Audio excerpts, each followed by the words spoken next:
नमस्कार। इस वक्त के बुलेटिन में आप सभी का बहुत स्वागत है। आपके साथ मैं हूं नीतू गौरकेला। नजर डालेंगे आज की कुछ खास खबरों पर।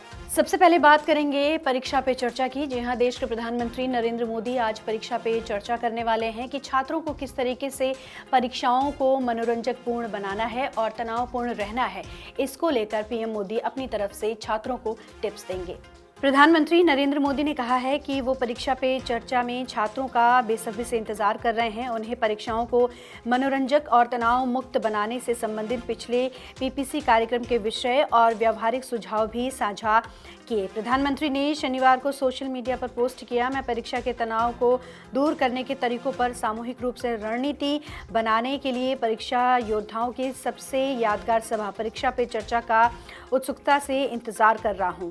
इसके साथ ही एक अधिकारी ने बताया कि परीक्षा पे चर्चा एक वार्षिक परंपरा बन गई है, जिसका परीक्षा योद्धा, माता पिता और शिक्षक सभी चिंता पर काबू पाने और अपना सर्वश्रेष्ठ प्रदर्शन करने के लिए तत्पर हैं। केंद्रीय शिक्षा मंत्रालय के अनुसार इस साल परीक्षा पे चर्चा 2024 कार्यक्रम 29 जनवरी को भारत मंडप में टाउन हॉल फॉर्मेट में आयोजित किया जाएगा। कार्यक्रम में लगभग 3000 प्रतिभागी प्रधानमंत्री के साथ बातचीत करेंगे। बात करेंगे बिहार की, क्योंकि बिहार की राजनीति काफी गर्मा गई है। नीतीश कुमार ने जहां अपने पद से इस्तीफा दिया और उसके बाद एनडीए में शामिल हुए और नवीं बार बिहार के मुख्यमंत्री के रूप में उन्होंने शपथ ली, लेकिन इसको लेकर विपक्ष की तरफ से लगातार बयानबाजी की जा रही है। कांग्रेस भी इस पर आलोचना कर रही है। नीतीश कुमार ने रिकॉर्ड नवीं बार बिहार के मुख्यमंत्री पद की शपथ ली। उनके साथ कुल 8 मंत्रियों ने शपथ ली। भाजपा के प्रदेश अध्यक्ष सम्राट चौधरी और नेता प्रतिपक्ष रहे विजय सिन्हा को डिप्टी सीएम बनाया गया है। शपथ के बाद नीतीश ने कहा, जहां थे वहीं फिर से आ गए हैं और अब इधर उधर जाने का कोई सवाल नहीं है। मंत्रिमंडल का विस्तार जल्द होगा। नीतीश ने राज्यपाल को 128 विधायकों के समर्थन का पत्र सौंपा था, जिसमें भाजपा के 78, जेडीयू के 45, हम के 4 और 1 निर्दलीय विधायक शामिल थे। वहीं नीतीश के एनडीए में शामिल होने और इसके बाद सरकार बनाने पर कांग्रेस की तरफ से लगातार बयानबाजी की जा रही है। राशिद अल्वी जहां ये कहते हुए नजर आ रहे हैं कि उन्होंने राजनीति की परिभाषा बदल दी है, तो वहीं दूसरी तरफ जगतगुरु रामभद्राचार्य ने कहा कि जो कुछ भी हो रहा है अच्छा है, राजनीति में ये सब होता रहता है। नीतीश कुमार को वहां सम्मान नहीं मिल रहा था, अब रावण का भाई विभीषण राम के शरण में आ सकता है, तो नीतीश कुमार के आने में क्या अंतर पड़ता है?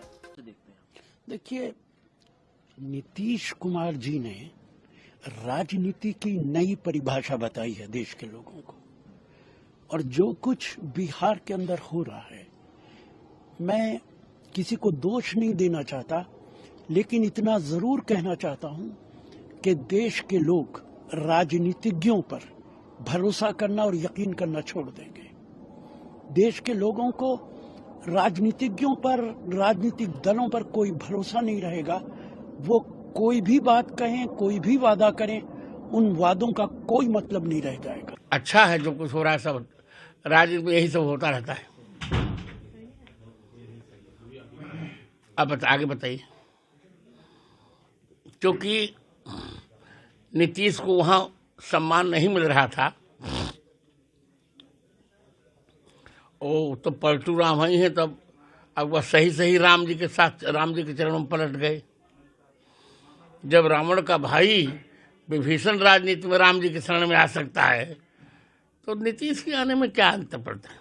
बढ़ते आगे, बात करेंगे राहुल गांधी की भारत जोड़ो न्याय यात्रा की। राहुल गांधी की भारत जोड़ो न्याय यात्रा आज बिहार में प्रवेश करने जा रही है। मणिपुर से इस यात्रा की शुरुआत हुई और उसके बाद तमाम उतार चढ़ाव के बाद आज ये यात्रा बिहार पहुंचने वाली है।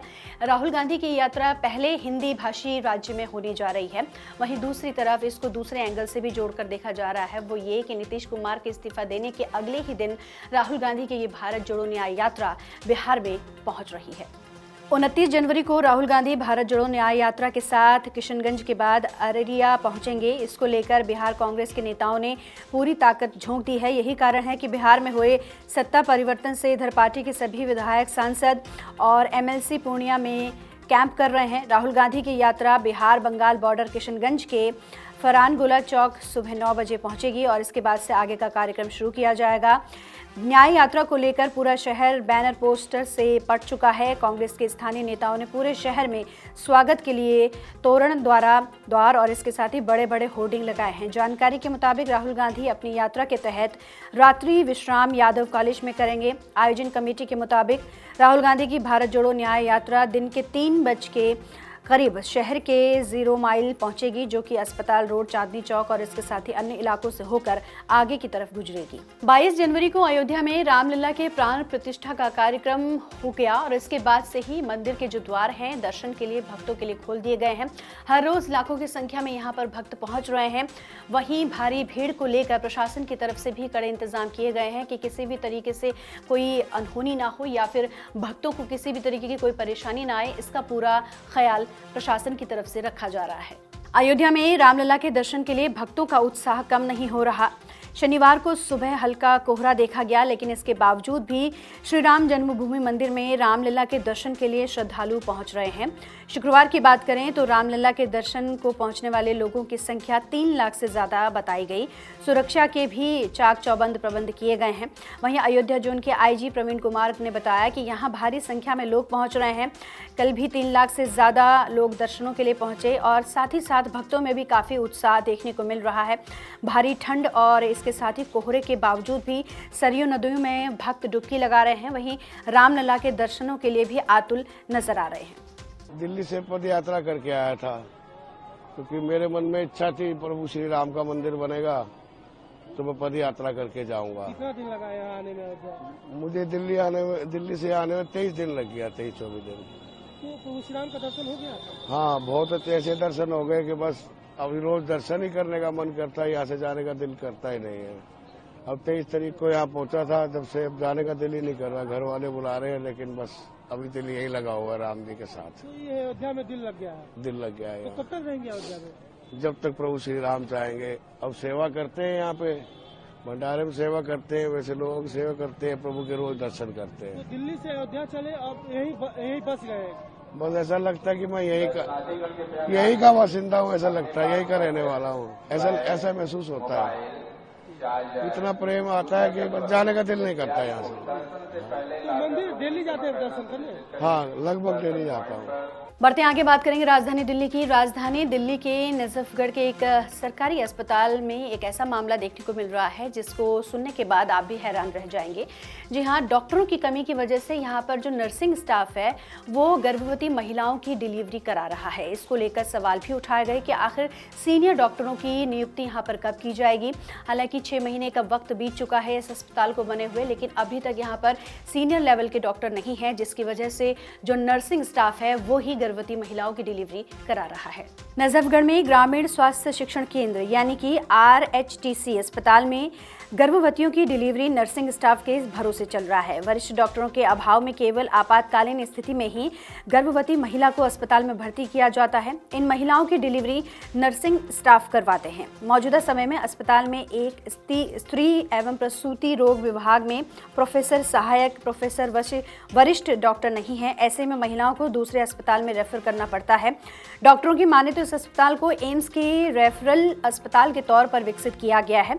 इस अस्पताल में सुविधाओं को बढ़ाकर मध्य दिल्ली में स्थित केंद्र सरकार के अस्पतालों में मरीजों का बोझ घटना है, लेकिन ये सब यहाँ पर होता हुआ नहीं दिखाई दे रहा है क्योंकि अस्पताल में डॉक्टरों की कमी है। बढ़ते हैं आगे, बात करेंगे अब ठंड की, क्योंकि राजधानी दिल्ली में ठंड लगातार बढ़ती जा रही है। मौसम विभाग ने पहले ही अनुमान जताया था कि 31 जनवरी तक दिल्ली वासियों को ठंड से निजात नहीं मिल पाएगी। वहीं दूसरी तरफ कोहरे ने भी लोगों का जीना मुहाल किया है, क्योंकि सुबह और शाम के वक्त घना कोहरा रहता है, जिससे आने जाने वाले जो लोग हैं उन्हें काफ़ी दिक्कतों का सामना करना पड़ता है। हालांकि अगर बात करें शनिवार की, तो शनिवार को राजधानी दिल्ली में हल्की धूप देखने को मिली और लोगों ने यहाँ पर धूप का आनंद लिया, लेकिन वहीं शाम होते होते आसमान में घने बादल छाए रहे और एक बार फिर से कोहरे की चादर ने राजधानी दिल्ली को अपने में लपेट लिया। दिल्ली NCR में आज भी कोहरे की हल्की चादर पसरी हुई है। खराब मौसम के कारण दिल्ली आने और यहाँ से जाने वाली कई रेलगाड़ियाँ लेट हैं। कुछ गाड़ियाँ रद्द भी कर दी गई हैं, जिससे यात्री काफ़ी परेशान हैं। उत्तर भारत में न तो कड़ाके की ठंड से राहत मिल रही है और ना ही घने कोहरे की वजह से यातायात के सभी जो भी संसाधन हैं उन पर गहरा प्रभाव पड़ रहा है। ट्रेनें कैंसिल हो रही हैं, इसके साथ ही फ्लाइट्स भी कैंसिल हो रही हैं और मौसम विभाग का कहना है कि आने वाले कुछ दिनों तक दिल्ली वासियों को इस ठंड से निजात नहीं मिलने वाली है। वहीं दूसरी ओर पहाड़ों में लगातार बर्फबारी का दौर जारी है। बर्फबारी के कारण जो शीतलहर है वो मैदानी इलाकों में लोगों को काफ़ी प्रभावित कर रही है। तो ये थी आज की कुछ अहम खबरें जिस पर हमारे पूरे दिन भर नज़र बनी रहेगी और इन खबरों से जुड़ी हुई अपडेट हम आप तक पहुँचाते रहेंगे।